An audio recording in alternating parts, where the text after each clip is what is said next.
Alright, everyone, let's get right into it today. Today's topic, blowing up a lot of people in Rimworld. I promise, officer, it's Rimworld. I thought it would be fun to explore Nuke mod today in Rimworld and just generally see how much destruction we can cause. So that's what we're going to be doing today.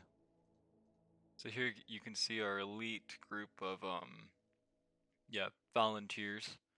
We'll call them that. Our elite group of volunteers, I'm warning you, don't get too attached, but their names are Flea, Blitz, and Morgan. And I promise that they are qualified. Now you can see once our squad lands, they do just what comes natural to them, which is scavenging the local area for any natural resources and exploiting all of them. That'd be a fun idea to see if I could get them to develop thermonuclear weapons in a little like hermit cave in the side of a mountain, so that's what they're working on here. Now, to the untrained eye, these people may look relatively safe in their closed off area inside their mountain. I promise you, they are not safe and are in fact in grave danger. Our group of volunteers here is about to face their toughest challenge yet, a moderately upset tortoise. Now, I can assure you, this is no joke. I don't know what this turtle is on, but this is possibly the strongest turtle of all existence. Now, reviewing the injuries, you can see that we have shattered the turtle's nose and gotten some dirt in its eyes. Meanwhile, Blitz is crawling away from imminent death into the mountain home, while Flea and Morgan are struggling to stay alive and bleeding out all over their front yard. At this point, it's anyone's game. There's really no way to tell who's gonna come out victorious.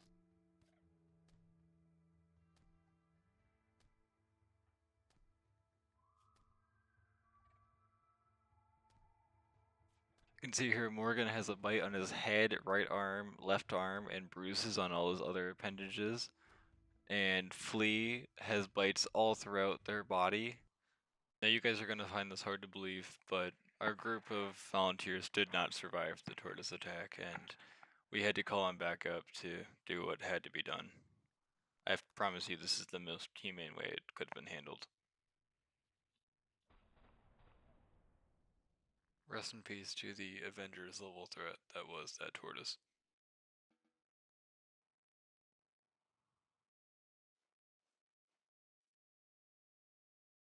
Now at this point, Blitz is actually the only one still alive. Flea and Morgan died, so I gave up on that colony and decided to have another go. However, this is our new group of volunteers, and you will actually get attached to these ones. This is Shu, Andy, and Solik, and I promise you they are legendary. Just like last time, they all crash land and immediately find the nearest mountain to huddle down in and start crafting their thermonuclear bombs to sell to the locals. Decided this was a good spot in this little crevice area of the cave. You can also see I've got some modded walls here that allow you to shoot through them while still being protected, and those come in pretty handy later on in the video. For anybody wondering why I keep huddling down in mountains, it's because that's what God intended for us to do here on the Rim. People who build bases on the outside will be shunned, and we don't like to talk or associate with them.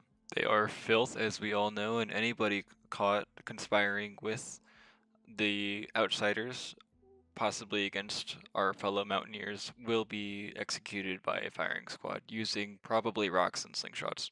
Now, if anybody out there is wondering why I crammed all of them into the corner in a cold room in the side of a mountain, it's because that's how they like it, and the mountain is family and keeps us warm.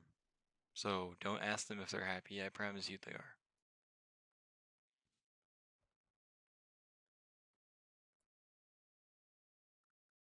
I did decide though maybe they would appreciate it if I gave them a table to eat at and probably a research bench to make bombs at would be nice for them too. All mountain goers must make at least 7 bombs by the age of 8, otherwise they'd get exiled with the rest of the people, and I mean, you know what fate awaits them. The slingshots are ready. This is the point in the Rimworld run where I decided that maybe it'd be a good idea to make the base just slightly less combustible. As you know, Rimworld bases are notorious for bursting into flame at any moment and burning your entire colony down. And while steel is still flammable according to Rimworld, it's much less flammable than literal wood. so that's what we're doing here. This is also the point that I decided to get the power grid flowing into the base. That way, when our group is huddled in their corner in their cold mountain on the night, they can at least doom scroll through TikTok to keep the time flowing by. It's also worth mentioning at some point we got blessed with about 11 snakes that scared me so bad I thought the whole colony was over, to be honest. But it turns out they're friendly, and it's most likely due to the mountain. Like I said, we're all friends here in the mountain, so we're going to be sleeping with snakes.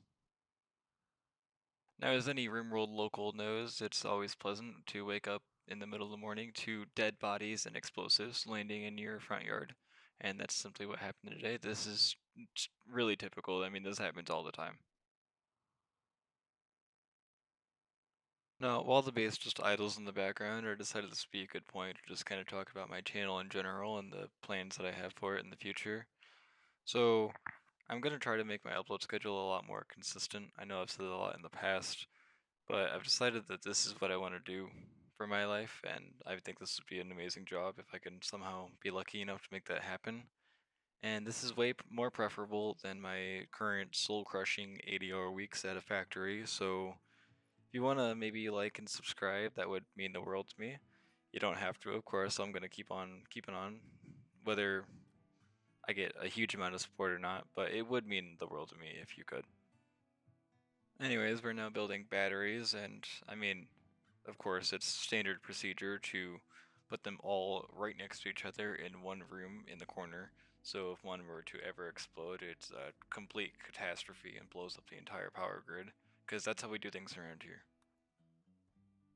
I feel like it's also worth mentioning what Andy has been researching in the background, considering I haven't had much of a chance to talk about it. He's of course been working his way up the nuclear tree to try to make as many bombs as possible to assault the locals with. I also finally am now making the base fireproof with some, I believe they were marble walls. That way if we ever get raided or, combust due to our battery room, it won't be nearly as bad. I should also probably change out these wooden floors here. Um, that's a little bit of foreshadowing, but I think that would have helped a lot. Now here you can see our first raid happening. Unfortunately for the local tribesmen, it did not go that well, assaulting a stone fortress with a club and a bow. And he got put down like a dog, just like he deserves for being an outsider. But just in case the locals decide to get slightly more rambunctious, I'm installing these little turret towers to keep the base just a little bit more secure in the event that they decide that they no longer want us to exist. Not quite currently able to really wrap my head around the fact that they're so upset with me. I mean, all that I'm trying to do is cause complete destruction of the entire world and take over everything using nuclear bombs. I feel like people have done much worse things in the past, so like I said, I'm not quite sure what their issue is, but we have to defend ourselves from them nonetheless. The very reason is why Shu is currently assembling a heavy SMG in the basement. Like I said, just gotta keep the locals at bay. And also, she's doing other side quests, like putting out random generator fires.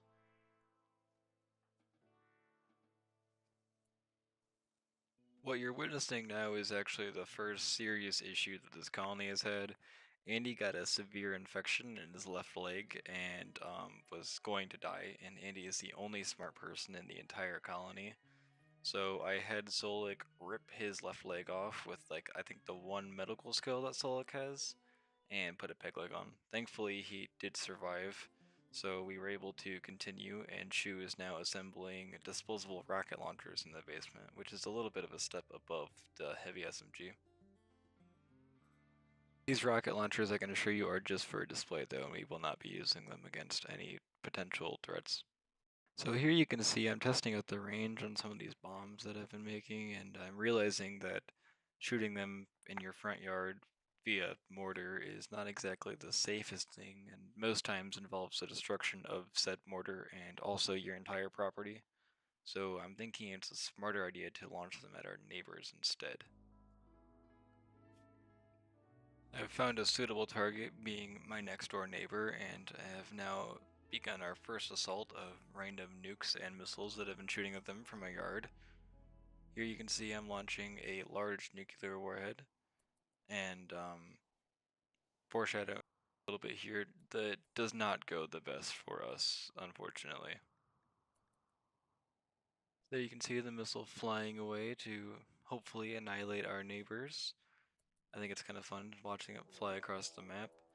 Now that raid horn that you saw and probably heard is us about to get blown into smithereens due to our neighbors also having nuclear bombs, which is not a outcome that I was necessarily expecting this early on, but it is what happened. Shu also, yes, did just get hit directly in the forehead with a Fallout 4 mini nuke, and it's not looking good for anybody here. So I'm not gonna sugarcoat it. It's pretty clear what's happening here. I'm also still launching dirty bombs at our neighbors in an attempt to blow them up before they can destroy us. It did not go well though. Like I said, I'm not gonna sugarcoat it. This was the beginning of the end for our colony, especially since our chem fuel supply is about to explode all over our living room. So having hundreds of piles of chem fuel ignite inside of your house is no, like, it's never ideal, and this is around the time that I gave up on this colony. I will though be making a part 2 to this, which is hopefully much more successful than this one is, but I'm thinking I'm going to make a video on Moonlighter 2 before that one comes out, and then I'll probably jump back in on the series and see if we can maybe actually succeed. But thank you for watching, please like and subscribe, and I'll see you next time. Bye!